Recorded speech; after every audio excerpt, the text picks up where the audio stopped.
Hola, soy un cristiano reformado y aquí podrás escuchar mis blogs a través de estos podcasts. Continuamos con nuestro estudio sobre la primera epístola del apóstol Juan. Comenzando con el capítulo 4, veremos a Juan siendo más directo y equipando a los destinatarios para diferenciar entre las falsas doctrinas y la verdadera. Primera de Juan 4, 1 al 6 dice: Amados, no creáis a todo espíritu, sino probad los espíritus si son de Dios, porque muchos falsos profetas han salido por el mundo. En esto conoced el Espíritu de Dios. Todo espíritu que confiesa que Jesucristo ha venido en carne es de Dios, y todo espíritu que no confiesa que Jesucristo ha venido en carne no es de Dios. Y este es el espíritu del anticristo, el cual vosotros habéis oído que viene, y que ahora ya está en el mundo. Hijitos, vosotros sois de Dios y los habéis vencido, porque mayor es el que está en vosotros que el que está en el mundo. Ellos son del mundo, por eso hablan del mundo y el mundo los oye. Nosotros somos de Dios. El que conoce a Dios nos oye. El que no es de Dios no nos oye. En esto conocemos el espíritu de verdad y el espíritu de error.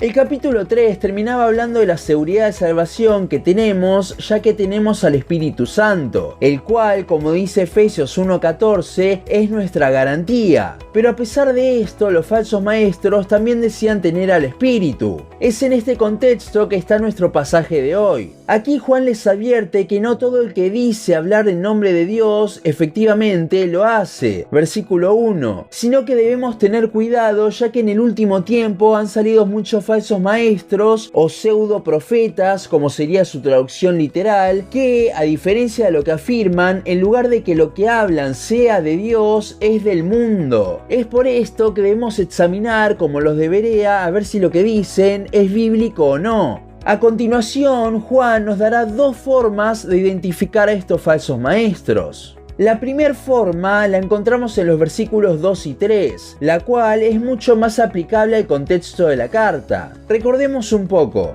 Juan les escribe a sus destinatarios para afirmarlo frente a los ataques de los gnósticos, quienes eran de la iglesia pero habían salido creyendo una herejía. Esta falsa doctrina decía que Jesús no era Dios encarnado, sino que como el cuerpo en esencia es malo, Cristo nunca se podría haber mezclado con él mismo, por lo que él aparentaba ser humano, pero en realidad era un espíritu. Estos dos versículos entonces marcan un contraste. El versículo 2 nos habla de que la verdadera doctrina es que Dios efectivamente se había encarnado. Si bien no vamos a hacer un estudio de la encarnación de Cristo ahora, hay algunas implicaciones que me gustaría comentar para entender la importancia del asunto. Si Cristo era solo un espíritu, entonces su muerte no habría servido de nada, suponiendo de que pudiese morir. ¿Por qué? Porque la muerte sustitutoria de la redención, el sacrificio que Dios exigía, era de sangre, la cual un espíritu no tiene. Por lo que sin la encarnación directamente no hay evangelio.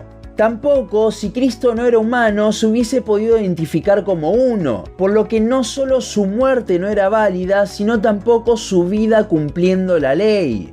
Decir que Dios se hizo hombre es algo totalmente principal dentro del Evangelio. Y teniendo esto en mente, es entendible por qué el versículo 2 comienza de esa forma, ya que es gracias a que Dios se encarnó que podemos conocer su espíritu. De hecho, la mayúscula en el versículo es correcta, ya que carece de una proposición en el original, marcando que no es simplemente un espíritu que proviene de Dios, como sí pasa más adelante en el versículo, sino que es el espíritu de Dios mismo. Es gracias al Evangelio, a su encarnación, que lo conocemos a Él. El versículo 3 es la contracara, refutando directamente a lo que decían los gnósticos y volviendo a tocar lo que vimos en el capítulo 2 sobre que son anticristos. Aquí es donde más vemos la diferencia de que en realidad estos falsos maestros no son el anticristo, sino que simplemente tienen su espíritu, el cual busca ir en contra de Cristo.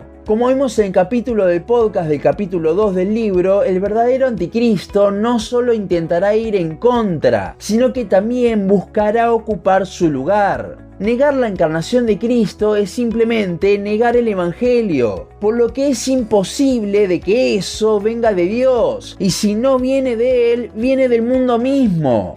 Sin embargo, hoy en día cada vez son menos los que niegan la encarnación de Cristo, aunque hay algunos que lo hacen mezclándose con la nueva era. Por esto de que ya no pasa tanto es que esta forma de detectar, al ser tan específica, muchas veces en la actualidad no nos sirve. Por ejemplo, el Evangelio de la Prosperidad no niega la encarnación de Cristo, pero claramente tampoco es algo que venga de Dios. Por esta razón, Juan en los versículos 4 al 6 nos dará otra forma para identificar. El versículo 4 nos sirve de introducción, marcando la clara diferencia que hay ahora entre el cristiano y el mundo. Ya no pertenecemos al mundo, Dios no se asocia con el mundo y Él nos ofrece mucho mejores cosas de las que se nos puede llegar a ofrecer en esta tierra. Sin embargo, muchos predicadores tratan de endulzar sus mensajes con cosas del mundo. A su vez, el versículo 4 nos habla de que nosotros ya hemos vencido a los falsos maestros. ¿Por qué Juan dice esto? Porque justamente recordemos que el autor está intentando afirmar a los creyentes, por los que les dice: tranquilos, si bien estos falsos maestros están tratando de causar estragos, ustedes ya los vencieron, no porque hayan hecho algo, sino porque tienen al verdadero Dios adentro, aquel a quien proclamamos y ellos no lo hacen. ¿Por qué? Porque les gustan las cosas del mundo.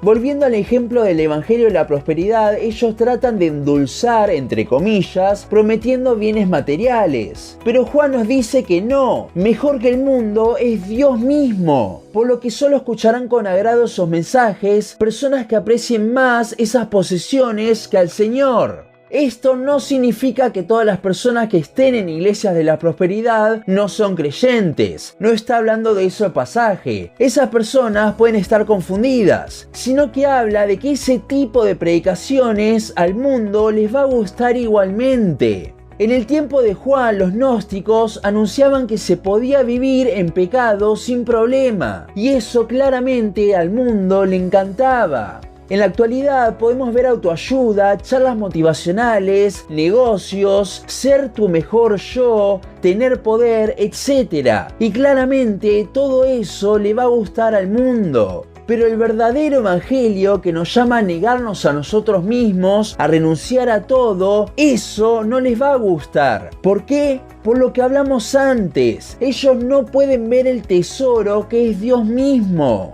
Aquí es cuando viene el versículo 6 que marca la diferencia crucial. Una persona que conoce a Dios va a querer escuchar a los verdaderos predicadores, porque ellos muestran o deberían mostrar el verdadero tesoro, Dios mismo.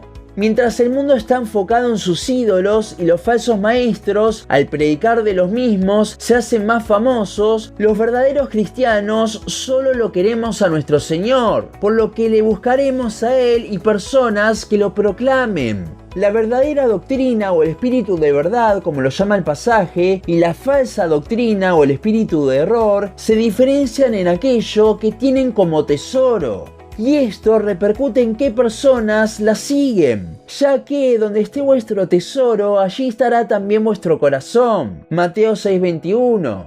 A las personas del mundo les gustan los falsos maestros porque comparten sus tesoros, los ídolos, y por eso es que no escuchan a los predicadores de sana doctrina, porque no entienden que Dios es mayor que el mundo.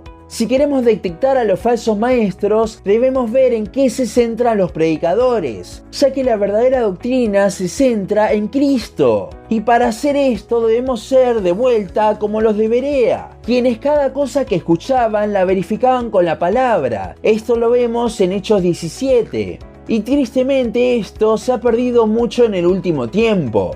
Recuerda que si la predicación pudiese ser dada a personas inconversas y que ésta les guste, allí hay algo mal. El Evangelio nos confronta, nos ofende, nos dice lo inútiles que somos y cómo debemos negarnos a nosotros mismos. Y esto al mundo jamás le gustará. El mejor detector contra los falsos maestros es Cristo mismo, el Evangelio. Hasta aquí nuestro podcast de hoy. Seguinos en Facebook, Instagram, YouTube y Spotify. En todas nos encontrás como Un Cristiano Reformado. También seguinos en uncristianoreformado.blogspot.com para leer el resto de nuestros blogs. Nos vemos en la siguiente ocasión.